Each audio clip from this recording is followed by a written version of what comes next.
2025. Just a random muse hit me as I was driving to work here. I just observed a crow dive bombing a red-tailed hawk. I think it was a red-tailed hawk on the power line. And this crow kept dive bombing the hawk from above, but the hawk, of course, wouldn't move.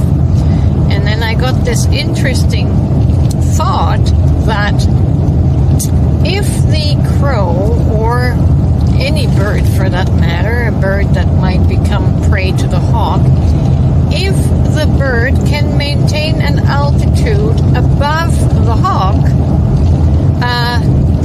can't get you. So you have to be below the hawk so the hawk can dive down on its prey. The hawk cannot dive up to catch its prey. And that's an interesting analogy too, right?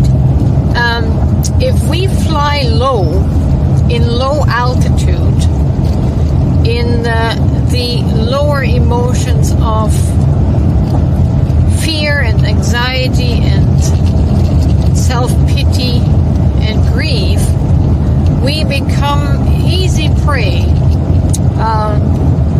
to predatory energies that feast on us because they can dive down on us and grab us.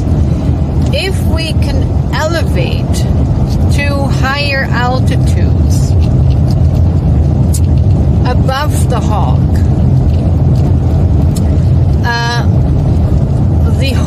the birds of prey cannot fly up to grab you. And so maintaining higher altitudes above the solar plexus level, the solar plexus chakra, puts you in a safe altitude where nothing really can attack you. And of course you have to be able to flap your wings for a long time to stay up there as a bird. But I thought it was interesting. And also, as I was contemplating the animal world, you know, how this hawk is going to have another bird for lunch today because it needs to eat, right? And I was thinking now in the more abstract, unattached way, how the energy, the pre-incarnate energy, or souls in our case, have made an agreement to play out their roles to facilitate this existence here in physical matter. And it was not based on an understanding or judgment of good and evil. It was just agreed upon in a functional manner of how to serve, how to make this world work, right? And it complicates things because we are the only quote-unquote mammal with the capacity for empathy and compassion, right, in the animal world. And I think that is what balances out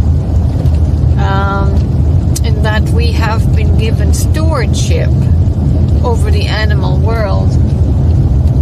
But that doesn't mean we stop the consumption of animals. And even we have to eat animals to live, to survive. So it then doesn't become an issue. Like in the animal world, it's not an immoral issue because one animal eats another to survive. It's part of this existence. And I want to believe that, like I say, the animal or the energy or the soul of each animal made this agreement, pre-incarnating into into physical matter, that this is the role that they would serve to make this world a possibility. So even now, I've tried to rescue a fly from a spider's web once, because I was overtaken by this, don't kill each other. But then I thought, the spider has to eat, so I left it because the spider wants to eat. And so sometimes you have to look at this world from a little bit detached way, being a little less emotionally attached, and just see the functionality of it all. It is perfectly designed, and it's not pretty, but it's perfectly designed, and it maintains its own balance if we humans don't interfere excessively much and bring things out of balance.